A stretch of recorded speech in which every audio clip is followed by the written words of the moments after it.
दोस्तों, आज मैं फिर एक नए टॉपिक के साथ आपके सामने आई हूँ। और कल मैंने आपको बताया था कि सबसे पहले संविधान किस देश में लागू हुआ, किसने सबसे पहले संविधान बनाया और किसके मन में संविधान सबसे पहले आया था। संविधान का बनाने का विचार किनके मन में सबसे पहले आया था, वो मैं कल बताई थी। लेकिन आज का टॉपिक है कि भारत में संविधान सभा कैसे आया, सबसे पहले संविधान सभा की मांग किसने की।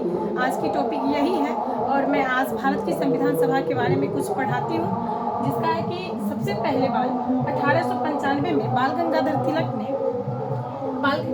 ने स्वराज्य विधेयक की मांग की। सबसे पहले 1895 में बाल गंगाधर तिलक ने स्वराज्य विधेयक की मांग की और मांग ये अनौपचारिक रूप से की थी। इन्होंने जो स्वराज्य विधेयक की मांग की वो अनौपचारिक रूप से मांग की थी। 1918 में कांग्रेस अधिवेशन हुआ। 1918 में कांग्रेस अधिवेशन हुआ जिसमें कांग्रेस बोला कि मैं संविधान बनाऊंगी, जिसमें कांग्रेस बोला कि संविधान का निर्माण मैं करूंगी। 1919 में इसे अस्वीकार कर दिया गया। 1919 में इसे अस्वीकार कर दिया गया। बोला गया कि कांग्रेस का संविधान सभा का निर्माण ब्रिटिश का संसद करेगा। बोला गया कि संविधान का निर्माण ब्रिटिश का संसद करेगा। 1922 में महात्मा गांधी ने संविधान सभा की मांग की। 1922 में महात्मा गांधी ने संविधान सभा की मांग की और इन्होंने जो मांग की थी वो यंग इंडिया बुक से की थी। इन्होंने जो मांग की वो यंग इंडिया बुक्स में की।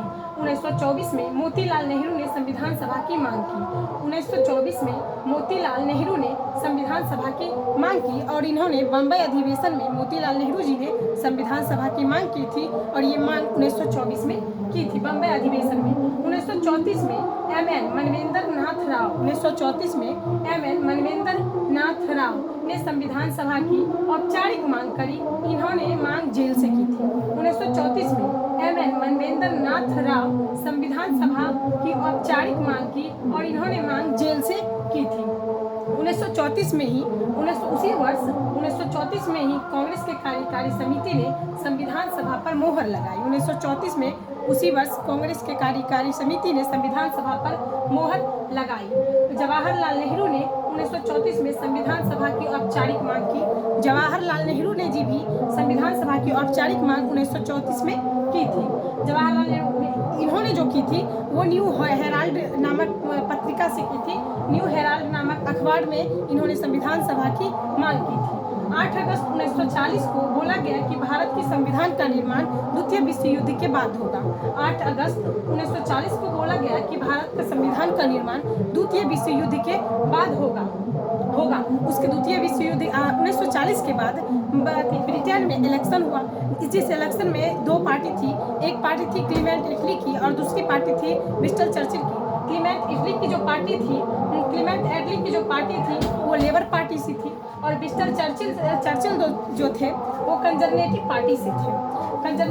जिसमें विंस्टन चर्चिल विजय रहा, लेकिन क्लीमेंट एटली हार गए और क्लीमेंट एटली ने गलत भी किया था, इसीलिए उनको हारना पड़ा।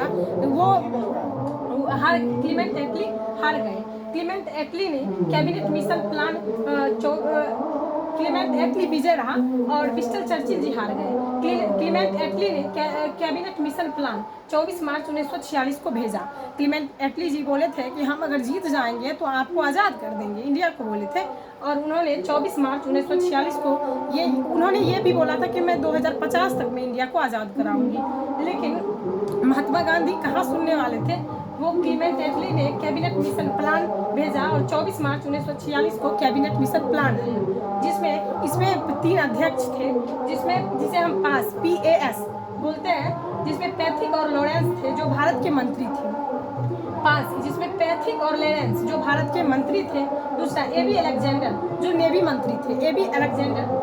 मंत्री थे और तीसरा स्टेवो क्रिप्स व्यापार मंत्री जिसे कहते हैं। तीसरा स्टेवो क्रिप्स जो व्यापार मंत्री थे। उसके बाद 16 मई 1946 को संविधान सभा का निर्माण करना तथा आंतरिक सरकार का निर्माण करने की बात कही गई। 16 मई 1946 को संविधान सभा का निर्माण तथा आंतरिक सरकार का गठन किया गया।